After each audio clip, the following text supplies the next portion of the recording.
Ano po ang gagawin nyo kapag may biglang dumungaw na sawa sa inyong inidoro? Diyan po nabulabog ang isang residente na napatawag ng tulong sa kanyang mga kapitbahay para hulihin ang ahas. Nakatutok si James Agustin. Iihi lang daw noon ang may-ari ng isang bahay sa Barangay Holy Spirit, Quezon City nang biglang may nakita siyang daga at bigla na lang may dumungaw na ulo ng ahas sa kanilang inodoro. Nung nakita niyo yung daga, binuhusan niya daw ng tubig. So after that, di lumubog na naman yung daga, maya-maya, lumabas na yung ahas. Doon na raw nagtatakbo ang may-ari ng bahay para humingi ng tulong.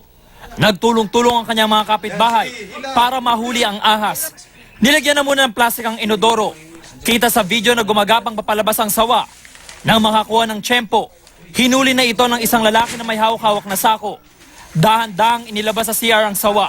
Hinintay ko lang lumabas dun sa bowl. Tapos dinakot ko lang.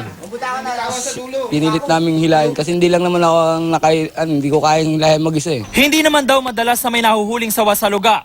Pero may farm daw malapit sa residential area. Ang suspitsa namin, nandun sa loob ng aerodoro yon. Ang suspitsa namin ay sa Puso Negro. Puso Negro, nandun talaga siya nag-este. Isinilid sa sako ang sawang nakatakdang i-turnover na barangay sa DNR. James Agustin, nakatutok, 24 oras.